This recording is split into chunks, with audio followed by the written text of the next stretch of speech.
Now, strong wind gusts are sending waves crashing right into people's front yards in Brevard County.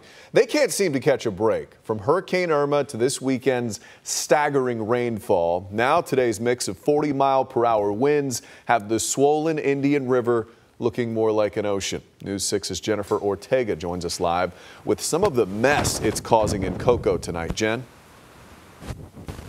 Matt, the wind hasn't let up since 5 o'clock when we got here. The Indian River is right here. You can see the water just spewing over into the street. The wind's so strong, it's actually blown that boat right there all the way to the shoreline. Now tonight, residents I spoke to on this street say they've never seen it so bad. After our 9-inch rain we had the other night, and with all of the 45, 46 mile an hour winds, it's been totally unreal for the last 2-3 days. Thomas Schaefer says he's been living on the water here on Indian River Drive for 5 years and tells us that they get flooding from time to time. The water doesn't stay for more than a couple days. He tells us it's been a week. And it doesn't look like it's going to let up for a bit. I've got a water gauge on my dock, and we're about 12 inches. We're up to 30 inches on almost my walkway.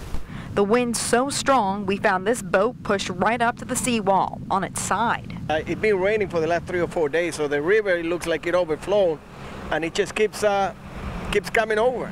This is the area right in front of Rick Ledger's home. Most of the flooding starting on City Point Road and going north for a couple miles. The water's so high, he says he's stuck inside because he doesn't want to risk driving through it. I tried, and 2 of my cars got stalled. The other car, I decided not to try it. I've been through, 3 hurricanes, but it's never been like this.